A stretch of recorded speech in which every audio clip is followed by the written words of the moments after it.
Bismillahirrahmanirrahim. Shoulder orthosis, slings. Slings, the most frequently used type of shoulder orthosis, although they also encompass the elbow and forearm. When to give the shoulder slings? When we need to protect the shoulder from painful subluxations, जो partial dislocation होती है, उसके बाद oedema बन जाए hand में, उसके लिए देते हैं। या फिर हमने जो बाजू है फ्लेल आर्म है, यानी कि उसके पट्टे कमज़ोर हैं बाजू के, तो उसको हमने एक पोजीशन में रखने के लिए स्लिंग दे सकते हैं। Place hand in visual field by flexing the elbow, improve standing balance by moving the weight closer to the midline. ऐसे हाथ करने से फ्लेक्शन पोजीशन में और ये ट्रंक के करीब ले जाने से जो है वो स्टेबिलिटी ज़्यादा होती है स्टैंडिंग पोजीशन में। Forces distributed tolerably, there should no pressure on the cervical vertebra. जो स्ट्रैप आ रही है पीछे से वो गर्दन पे ना लगे, सर्वाइकल रीजन पे ना लगे, वहाँ पे प्रेशर बिल्कुल भी नहीं पड़ना चाहिए स्लिंग की वजह से। And wrist should not be allowed to drop into the flexion और अल्नर डेविएशन। ठीक है, इस पोजीशन देख लें कि जो रिस्ट है उसको सपोर्ट मिली हुई है, वो ड्रॉप नहीं हो रही है। Shoulder and elbow mobility should be maintained, and if distal edema is present, the hand should be positioned over above the elbow. नुकसान इसका ये हो सकता है कि पेशेंट जो है ना वो इस पर डिपेंडेंट नहीं हो जाए, कि मुझे ऐसे फील होता है हाथ रख के और स्लिंग में इजी फील होता है, तो वो डिपेंडेंट ना बन जाए। ठीक है, और एल्बो को फ्लेक्स होता है तो क्लॉथिंग में प्रॉब्लम आ सकती है या कॉस्मेटिकली अच्छा नहीं लगता। और शोल्डर रिडक्शन और इंटरनल रोटेशन जो है ना वो एक्सिलरी साइड पे ना कंट्रैक्चर बना सकते हैं, और इसी तरह फिर स्पेसिफिक फ्लेक्शन से एनर्जी पैटर्न डेवलप हो सकता है, क्योंकि एक ही फ्लेक्शन की वजह से बाकी में भी चेंजेस आते हैं। तो ये ज़रूरी नहीं है कि इसका स्पेसिफिक टाइम पीरियड होगा पहनने का, उसके बाद नहीं ये कंटिन्यू करेंगे, क्योंकि एक्सिलरी कंट्रैक्चर बनने के चांसेस होते हैं। स्लिंग्स मुख्तलिफ टाइप्स के होते हैं, कुछ सिंगल स्ट्रैप वाले होते हैं, कुछ मल्टीपल स्ट्रैप्स वाले होते हैं। सिंगल स्ट्रैप में क्या होता है, एक ही स्ट्रैप होती है जो क्रॉस करती है शोल्डर को one. It is most popular because they are simple, economical and easy to don, और ईजिली अवेलेबल होती है कोई भी जो है फार्मेसी में या फिर ये सर्जिकल की जो शॉप्स होती हैं वहाँ से ईजिली मिल जाता है। सिंगल स्ट्रैप हम देते हैं to transfer the weight to the shoulder then the neck, क्योंकि शोल्डर से सारी सपोर्ट आ रही है। Hold the hand in the visual field and prevent the flail arm swinging uncontrollably, यानी कि हैंग नहीं करेगी रिस्ट, और स्टैंडिंग बैलेंस मेंटेन होगा क्योंकि closer to the midline आ रहा है हाथ। Provide distal support, it will control the wrist position. As a group provide negligible glenohumeral support. This is a picture of single strap sling. Multiple strap slings, vertical arm shoulder support with many variations within each category.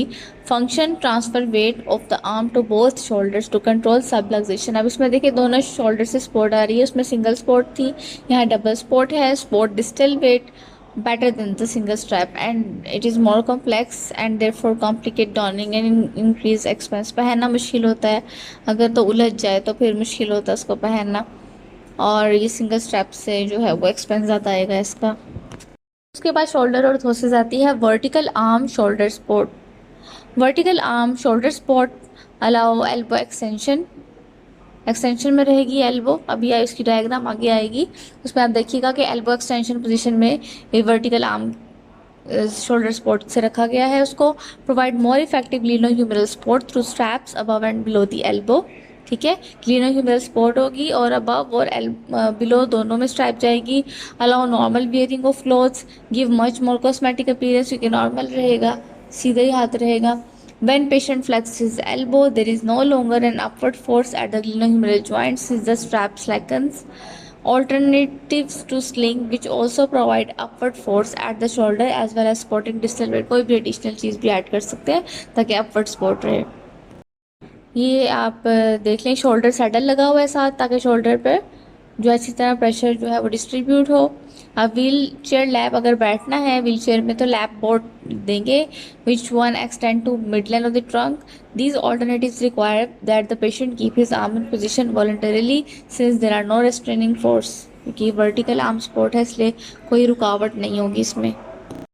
उसके बाद shoulder support में आता है overhead support. ये the function of this link can be achieved with the overhead support the shoulder allow strengthening and practical activities. It encourage the more shoulder movement. It providing the shoulder adduction and internal rotation. Structure इसका कैसा है, ये L shaped है, road लगी हुई है, इसमें it consist of four arm support है, फोर आर्म की पकड़ है किसी न किसी कफ से, स्ट्रैप से, bye elastic member from L shaped road है. द रोड में be attach with the bed, wheel chair और फ्लोर स्टैंड. स्लिंग्स में भी यूनिलेटरल एंड बायलेटरल. ओवरहेड है यानी कि ये ऊपर जा रही है और ऊपर से सपोर्ट आ रही है. ये पिक्चर है ओवरहेड सपोर्ट की कि जहाँ भी बैठा हुआ है वहाँ पे ऊपर जो है वो ये रोड लगाया हुआ है जिसकी वजह से सपोर्ट आ रही है डायरेक्ट कहाँ पर, फोर आर्म पे. इसमें शोल्डर की इन्वॉल्वमेंट नहीं है यानी कि शोल्डर पे कोई वेट नहीं आ रहा, ओवरहेड सपोर्ट है. क्लेविकल स्टेबलाइजर ऑर्थोसिस, एक ये स्टैटिक कमर्शियल ऑर्थोसिस है. It extends the shoulders and allow overlapping of clavicle fragment, क्योंकि साइड्स पर है. इंडिकेशंस क्लेविकल फ्रैक्चर में ये दे सकते हैं, जो ब्यूटी बोन होती है, और वियरिंग टाइम है constantly as required. Stanmore flail arm orthosis, ये स्टैनमोर ने डिस्कवर की थी. टाइप है इसकी functional commercial kit orthosis. Orthotic aim है to provide the support to the arm on the shoulder, allow the arm to be maintained in the range of flexion position में रखना है इसको, और support the hand and wrist and provide attachment for the terminal devices if required. और स्टैनमोर flail arm orthosis जब लगाएंगे आगे terminal device भी कोई लगा सकते हैं. Indications flail arm. Here is the picture of Stanmore flail arm orthosis. Wearing time जब जितना रिक्वायर है हमें फिट कैसे करेंगे. Shoulder girdle shape to the patient shoulder. Shoulder position as close to the axilla as possible without impinging. Elbow joint position on the axis of the anatomical joint. Wrist and hand support trimmed so as not to interfere with any function present. Roehampton flail arm orthosis, वो Stanmore flail arm orthosis वो भी flail arm के लिए थी, अब ये भी flail arm के लिए, लेकिन ये रोहैम्पटन ने डिस्कवर किया है. And here is the picture of Roehampton flail arm orthosis. Functional commercial available है. ऑर्थोटिक एम है to support the weight of the arm on the pelvis through the adjustable struts and pelvic band से इसको support दी जाएगी. Allow the arm to be maintain in a range of flexion position and support the hand on the hand grip. Indications flail arm. Wearing time as required.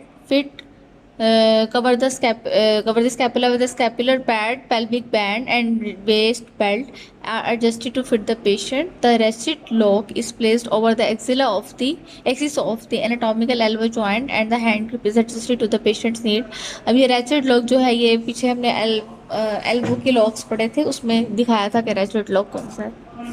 Balanced forearm orthosis functional है और commercial kit इसकी मिल जाती है. To aid a person with weak upper limb to move horizontally and vertically to perform activities of the daily living. ठीक है, इसमें जो है वो ज़्यादा फ्लेल आर्म है. और इंडिकेशंस है weakness of the upper limb. Usually the patient is wheelchair bound. एक तो पेशेंट जो है उसका अपर लिम बहुत वीक है, ऊपर से वो व्हील चेयर पे डिपेंडेंट है, तो इसलिए उनको दी जाती है बैलेंस करने के लिए balance forearm orthosis, forearm को बैलेंस करने के लिए. Wearing time as required.